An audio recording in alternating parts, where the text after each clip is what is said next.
d'un manque de rationalité que d'un trop-plein de rationalité, contrairement à ce qu'on nous dit perpétuellement. Seulement voilà, et c'est là que le doute maintenant va s'insinuer dans mon esprit, c'est que, enfin plus maintenant parce que j'ai préparé il y a déjà quelques heures, mais le problème quand même, il y en a deux à mon avis, c'est que l'homme ne peut pas accéder à une connaissance complète. Ça, c'est évident. Il n'a que des bribes de connaissances. Donc, on tombe dans une comment dirais-je, un point de vue qui est perspectiviste. C'est-à-dire, on n'a que des points de vue particuliers sur les objets de notre connaissance. Si je regarde Paris depuis le haut de la Tour Eiffel, ou si je le regarde depuis, comment dirais-je, le marché aux puces à Barbès, j'ai évidemment pas la même perception de Paris, surtout si j'ai jamais vu Paris avant, dans les deux cas. Donc, tout est perspective. On ne détient pas la connaissance dans toute sa pureté. C'est ça le problème d'ailleurs de la connaissance. Et du coup, c'est une connaissance qui est forcément imparfaite. Et en plus de ça, et une connaissance imparfaite peut être pire que l'ignorance même, puisque quand on a une connaissance partielle, on affirme avec grand... Non, ça c'est... Il y a un dicton pour dire ça, la confiture... c'est la culture, moins on en a, plus on l'étale comme la confiture. Voilà. Donc, si effectivement on n'a qu'une connaissance partielle et qu'on y tient très fort, on va être beaucoup plus vindicatif et beaucoup moins accepter la critique que si on est dans l'ignorance reconnue. Donc, ça pose un problème. Et le deuxième problème, c'est que l'accès à la connaissance nécessite un travail. Le travail, l'origine du mot travail, c'est le pallium, un engin de torture. Donc le travail n'est pas du tout reconnu comme quelque chose de bénéfique, ni dans la religion, ni d'ailleurs pour Nietzsche, dont on va parler dans un instant. Et donc, du coup, le choix, là, il y a du coup un renversement, c'est que le choix effectué par Adam et Ève de la connaissance redevient du coup une malédiction, puisque une malédiction de type luciférienne, c'est-à-dire que Lucifer, c'est ce qui porte la lumière. Mais cette lumière n'a pas que du bon. Pas que du bon. À la limite, il vaut peut-être mieux rester dans l'ombre, puisque la vraie connaissance, malgré tout, reste le fait de Dieu. On a tous qu'une connaissance partielle des choses. Donc, alors là, évidemment, tous les mythes ressurgissent. Platon, le mythe de la caverne, tous, enfin, le mythe de Sisyphe, le tonneau des Danaïdes, Icare, Prométhée, enfin pour moi tout ça, ça revient sur le tapis, parce que le mythe de la caverne, par exemple, le type donc réussit à se libérer, et au lieu de voir les ombres, il voit la réalité. Seulement quand il revient et qu'il explique aux autres ce qu'il a vu, il le tue.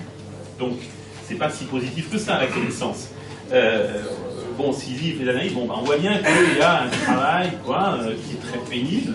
Hein, dans les deux cas, Sisyphe et Danaïde, bon, et qui est un peu voué à l'échec, c'est-à-dire, bon ben voilà, on peut connaître un peu plus, on n'aura jamais la connaissance totale, donc c'est une poursuite effrénée qui n'aboutira jamais. Pour Icare, Prométhée, bon, je ne vais pas détailler, mais tous les mythes, du coup, ressurgissent. Du coup, ça me ramène à la troisième partie, de retour à la mythologie, à savoir le gai savoir de Nietzsche. Alors, savoir, la connaissance, il y a un lien, mais alors Nietzsche, ce qu'il va nous dire, c'est que en fait, il ne rejette pas toute la connaissance ou il ne la prend pas tout entière. Il va nous dire que la seule connaissance qui vaille, c'est celle de la réalité qu'il nous faut aimer telle qu'elle est. C'est-à-dire, il y a une condition humaine qui est de l'ordre du tragique, mais précisément, Dieu n'existe pas. Pour lui, la vie seule est source de toute valeur. Le philosophe, par son indépendance d'esprit, s'apparente au troubadour, au chevalier, mène sa vie dans la joie et la lucidité, par-delà le bien et le mal, en obéissant qu'à sa volonté de puissance, qu'il accepte et se reconnaît. J'essaie de résumer un peu, vous voyez qu'il y a tout un tas de formules qui appartiennent à Nietzsche, bon, maintenant, donc c'est ce qu'il appelle le gai savoir, piloté par l'amor fati, c'est-à-dire aime ce qui est fait. Donc, voilà, donc, si vous voulez, chez Nietzsche, ce qui compte, c'est non pas la vérité, parce que Nietzsche, en réalité, est contre le fanatisme de la vérité. Pour lui, la vérité n'existe pas, il n'y a que la réalité.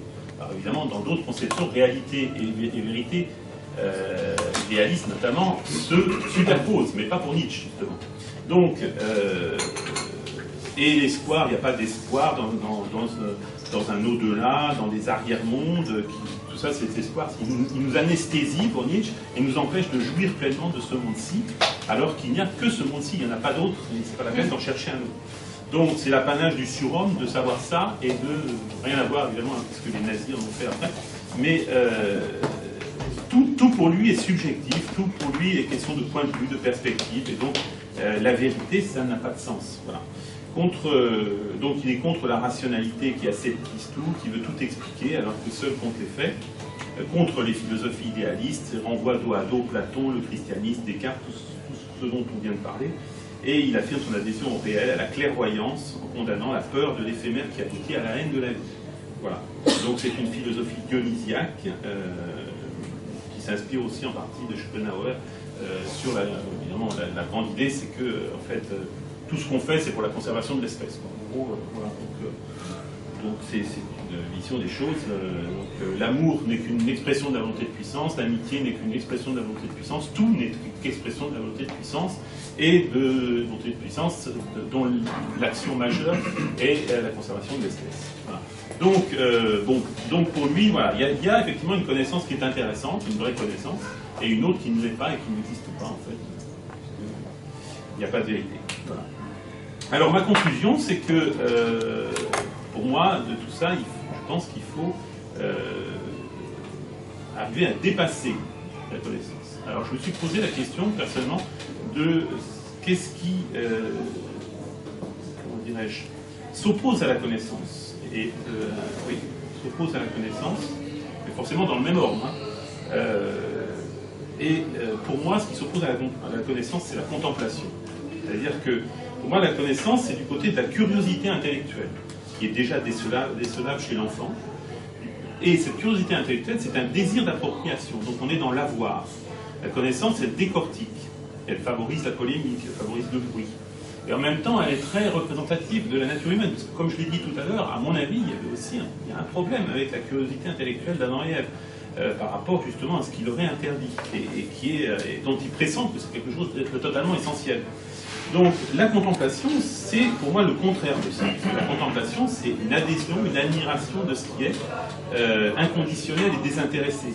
Donc c'est plutôt du côté de l'amour et non pas du désir d'appropriation. Sans chercher à en savoir. Et la contemplation pousse plutôt à l'humilité, au silence et au respect du mystère.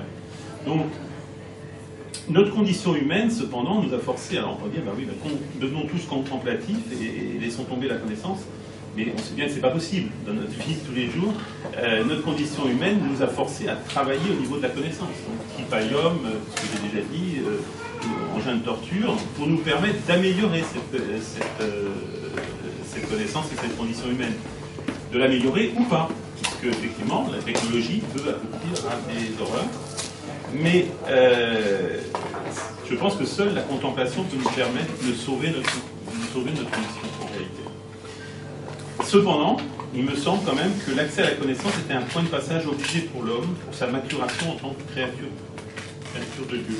C'est-à-dire qu'il est dans sa nature de la rechercher, car, déjà dit, il n'a pas été créé pour rester un imbécile heureux. Et ce, même si elle est source de douleur. Donc c'est en quelque sorte pour moi un mal nécessaire, la connaissance. Et en même temps, c'est pas qu'un mal, c'est aussi un bien, parce que je pense que l'homme progresse dans son cœur et dans son esprit de manière dialectique.